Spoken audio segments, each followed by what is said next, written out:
Kia ora, New Zealand, how you doing? It is 8:06. Mike Putto in for Karen Hay. She is away on holiday Wednesday night. One of my favourite nights, because my good friend Max Whitehead, employment law specialist, is in. How are you today, Max? Oh, man, I've waited all week to get here. Oh, nice. No, I really enjoyed last Wednesday. We just had a ball. I felt we did anyway. Yeah, no, we did. It was great. And yeah. a lot of good calls, a lot of good texts. Yeah. Okay, let's get back to you be the judge. Okay, this guy's called Gary McLeod. Now, he works for Enviro Waste Services. You know those guys that, heavy trucks, huge, and it's dangerous work. Mm-hmm. He's a truck driver, which, I would say there's hundreds of thousands of dollars under his kit, but more importantly, those things are like a missile going in the wrong direction and not out of control. Drug testing is important.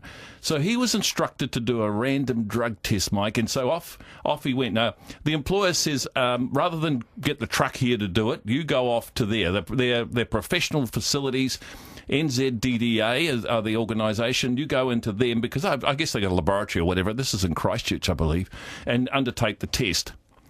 Mike, he failed the test. Anyway, he failed the test, so they go, right, we got your urine now, man, and that's urine, not you and your eye. We got this, and now we must go and get it tested, so we're going to actually take it off to the laboratory and get it done. So I guess it took a couple of days or so. Guess what? He failed again. So, goes on. He was then called in for disciplinary meetings. Not one, but 3. Wow. The first one he went up, I think, on his own, and the next 2 he got professional representation. Mm-hmm. And I've got to say, he got a top-shot lawyer. So anyway, they're going through these meetings and whatever, and in the end of it, folks, he got fired. Now, his explanation for the drugs was, hey, I'm an infrequent drug user, so he does use, but I don't do it frequently. And I'd been to a party, this was over Easter, where drugs were being used. So I guess the vapours were flying. Anyway, you cannot recall using drugs at the party. Wait for it. Why? Because I was intoxicated. Oh, well, there you go. Well, yeah, I can't remember you're on doing drugs. I must admit I've been to a party like that in that state too, but that was a while back. I didn't think it's a really good reason to say I didn't take drugs. But he says, I can't remember if I took drugs or not.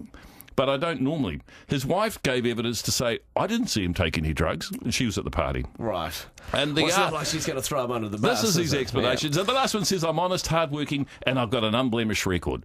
And he'd been there for a few years. I think it was 3 or 4 years. So, it was about 18 months too. Right, so he's a solid worker, unblemished record. On his 3rd disciplinary meeting, everything was discussed. What happened? He was dismissed. Sorry, man, you got to go. But I wanted to make a career of this. I wanted to get my own truck and come back. You got to go, said the man.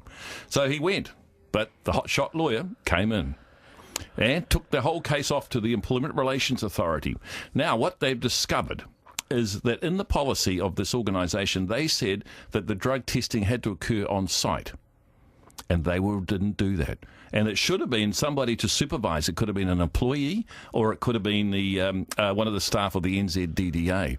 That didn't happen. Well, no, I was going to ask you that question because while you were going through what happened, you did say that he drove himself to the NZDDA drug testing facility. Why would an employer, why would they not send somebody with them? Exactly. That's kind of silly, isn't it? Well, you tear into your mate's place. Mate, we into the bottle for me quickly. That's right. Yeah. That's what I'd do. You would not, Mike. You would not. Other people are listening. If I was Gary. And he sounds like he's been trying to be upfront. So he got fired. And now what there was concerns about, they breached their own policy. Was that fatal, people? So the question I've got for people out there, was it unjustified dismissal? And was Eurowaste's mistake of getting the drug test off-site at a professional drug testing facility a fatal flaw? Well, it's time for you to be the judge. What do you think in this situation? He took this case further to the Employment Relations Authority, and this was the decision. Did he get off on a technicality? Do they have to re-employ him?